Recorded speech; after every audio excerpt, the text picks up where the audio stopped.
जय गुरुदेव भगवान की जय। गुरु ब्रह्मा गुरु विष्णु गुरुदेवो महेश्वरा गुरु साक्षात परम ब्रह्मा तस्मै श्री गुरुवे नमः। जय गुरुदेव भगवान की जय। ओम श्री परमात्मे नमः। अथ 17वां अध्याय। जय गुरुदेव भगवान। अध्याय 16 के अंत में योगेश्वर श्री कृष्ण स्पष्ट कहा कि काम और क्रोध और लोभ के त्यागने पर ही कर्म का आरंभ होता है, जिसे मैं बार बार कहा है।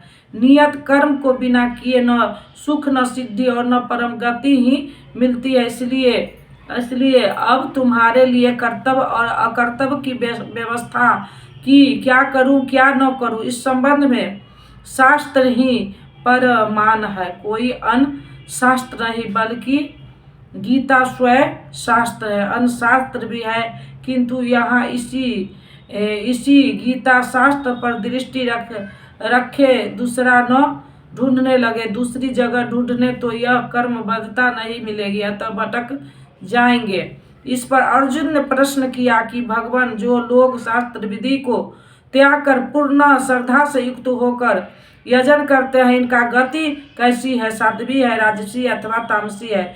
क्योंकि पीछे अर्जुन ने सुना था कि सात्विक, राजसी अथवा तामसी जब तक गुण विद्यमान है, किसी न किसी योनि के ही कारण होते हैं। इसलिए प्रस्तुत अध्याय के आरंभ में ही उसने प्रश्न रखा, हे कृष्ण, जो मनुष्य शास्त्र विधि को छोड़कर श्रद्धा सहित यजन करते हैं, उनकी गति कौन सी है? सात्विक है, राजसी अथवा तामसी है?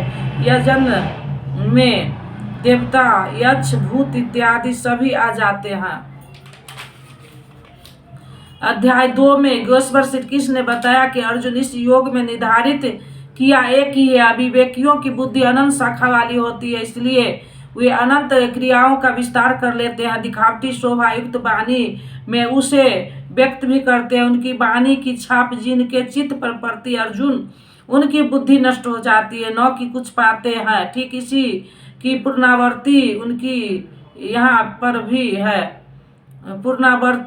यहाँ पर भी है कि जो शास्त्र विधि को त्याग कर भजते हैं, उनकी श्रद्धा भी 3 प्रकार की होती है। इस पर श्री कृष्ण ने कहा, मनुष्य की आदत से उत्पन्न हुए वह श्रद्धा राजसी, सात्विक, राजसी तथा तामसी ऐसे 3 प्रकार की होती है। उसे तू मुझसे सुन। मनुष्य के हृदय में यह श्रद्धा अविरय है। हे भारत, सभी मनुष्य की श्रद्धा उनके चित्त की प्रवृत्तियां के अनुरूप होती है। यहाँ पुरुष श्रद्धामय है, इसलिए जो पुरुष जैसी श्रद्धा वाला है वह स्वयं भी वही है। प्राय लोग पूछते हैं, मैं कौन हूँ? कोई कहता है, मैं तो आत्मा हूँ, किंतु नहीं। यहाँ योगेश्वर श्री कृष्ण कहते हैं कि जैसा श्रद्धा, जैसी वृत्ति, वैसा पुरुष। गीता योग दर्शन है। महर्षि पतंजलि भी योगी थे। उनका योग दर्शन योग है क्या? उन्होंने बताया, चित्त की वृत्तियां का सर्वथा रुक जाना योग है। किसी ने परिश्रम करके रोक ही लिया तो लाभ क्या? उस समय यह दृष्टा के जीवन अपने ही शाश्वत स्वरूप में स्थिर हो जाता है। क्या स्थिति होने से पूर्व यह मलिन था? पतंजलि कहते हैं, दूसरे समय में जैसा वृत्ति का रूप है, वैसा ही वह दृष्टा है। यहाँ योगेश्वर श्री कृष्ण कहते, यह पुरुष श्रद्धामय है। श्रद्धा से ओतपोत कहीं न कहीं श्रद्धा अवश्य होगी, और जैसे श्रद्धा वाला वह स्वयं भी है, वही है। जैसी वृत्ति वैसा पुरुष। अब तीनों श्रद्धाओं का विभाजन करते हैं। उनमें से सात्विक पुरुष देवताओं को पूजते हैं, राजसी पुरुष यक्ष और राक्षसों को पूजते हैं, तथा अन्य तामस पुरुष प्रेत और भूत को पूजते हैं। वे पूजन में अथक परिश्रम भी करते हैं।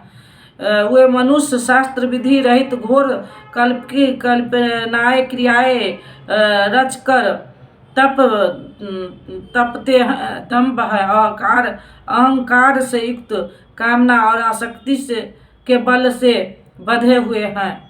वे शरीर रूप से थीर भूत समुदाय को और अंतकरण में थीर मुझ अंतर्यामी को भी कृष्ट करने वाले अर्थात दुर्बल करने वाले अर्थात आत्मा प्रकृति के दरारों में पड़कर विकराल से दुर्बल और यज्ञ साधकों से सबल होती है। उन अज्ञानियों अचेत को निश्चय ही तू असुर जान अर्थात वे सब के सब असुर हैं। प्रश्न पूरा हुआ।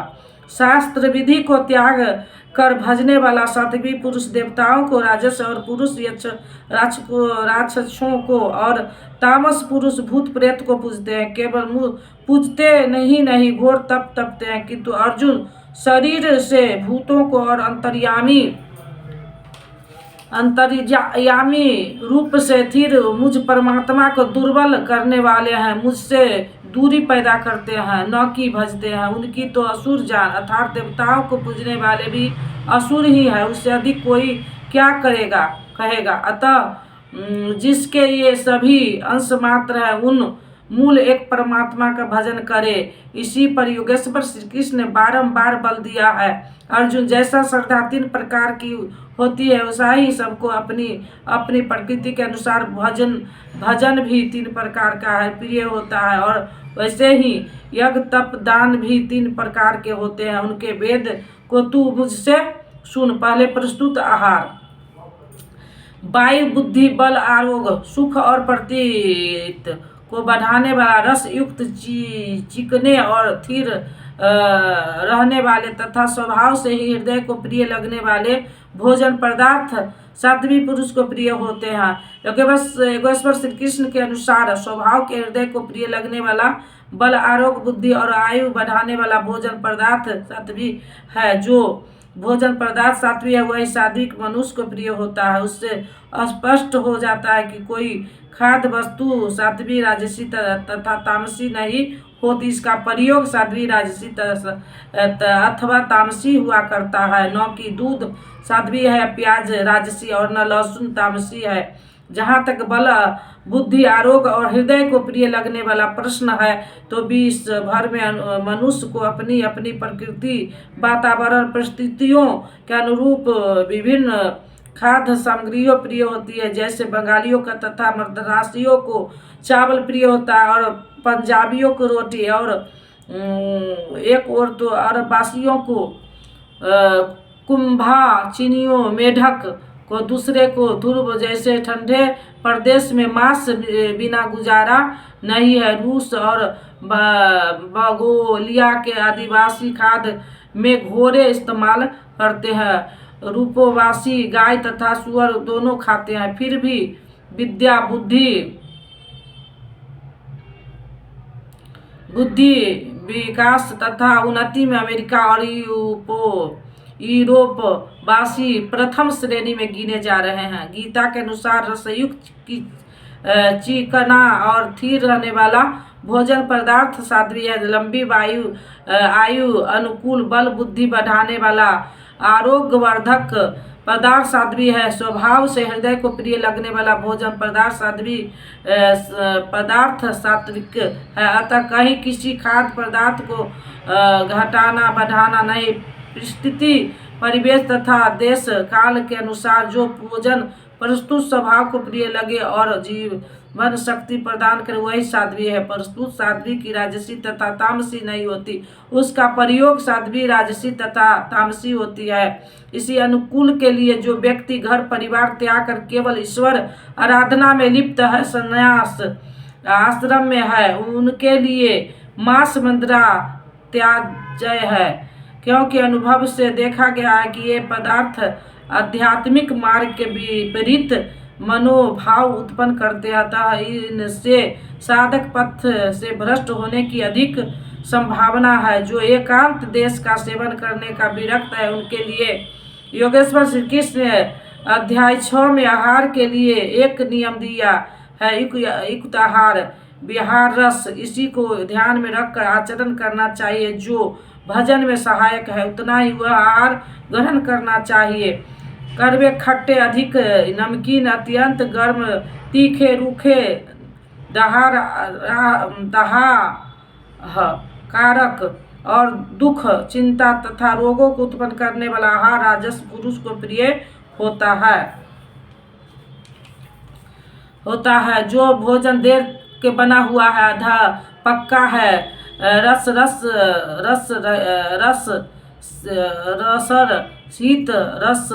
शीत का अर्थ यह नहीं कि जल की मात्रा कम हो, बल्कि शरीर के लिए स्वास्थ्यवर्धक रसायन से जो रहित है, जो दुर्गंध युक्त, बासी, उत्कृष्ट, जूठा और अपवित्र है, वह तामस पुरुष को प्रिय होता है। प्रश्न पूरा हुआ। अब प्रस्तुत यज्ञ।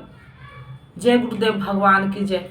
अब दे दो गीता ज्ञान मिटे अज्ञान, गुरु जी हमारे हम आए शरण तुम्हारे। बालकपन खेलन में खोया, जौवन निंद्रा में तू सोया, भय वृद्धि तो हो गई जर्जर कात हमारे, हम आए शरण तुम्हारे। भय वृद्धि तो हो गई जर्जर कात हमारे, हम आए शरण तुम्हारे। अब दे दो गीता ज्ञान मिटे अज्ञान, गुरु जी हमारे हम आए शरण तुम्हारे। गुरु कर में जग की माया में सुख पाता था इस काया में, निज ज्योति से ज्योति जगाओ गुरु जी हमारे, हम आए शरण तुम्हारे। सेवक पर स्वामी दया करो, भव भय बंधन आप हरो, कर्मों के दोष देखो आप हमारे, हम आए शरण तुम्हारे। कर्मों के दोष न देखो आप हमारे, हम आए शरण तुम्हारे। अब दे दो गीता ज्ञान मिटे अज्ञान, गुरु जी हमारे हम आए शरण तुम्हारे। गुरु चरणों में ये अर्जी है, आगे प्रभु आपकी मर्जी है, गुरु कृपा मिले तो जागे भाग हमारे, हम आए शरण तुम्हारे। अब दे दो गीता ज्ञान मिटे अज्ञान, गुरु जी हमारे हम आए शरण तुम्हारे। बोलो श्री राम जय राम जय जय राम, बोलो श्री राम जय राम जय जय राम। मंगल भवना मंगल हारी, द्रवस दशरथ अजिर बिहारी, जो तुम जानो अंतर्यामी, पुरबहु मोर मनोरथ स्वामी। अब प्रभु कृपा करहु एहि भांति, सब तज भजन करब दिन राति। बोलो श्री राम जय राम। नीलाम श्यामल कोमलांगम सीता समारोपित वाम भाग्यम, पानुमा साहेब चारु चापम, नमामि राम रघुवंश नाथम। कर्पूर गौरम करुणावतारम, संसार सारम भुजगेन्द्रहारम, सदा वसंतम हृदयारविंदे, भवम भवानी सहितम नमामि। तुमेव माता च पिता तुमेव बंधु च सखा तुमेव विद्या द्रविणम तुमेव सर्वम मम देव देव। ओम शांति शांति। जय गुरुदेव भगवान। ओम परमात्मे नमः। ओम ओम ओम ओम ओम।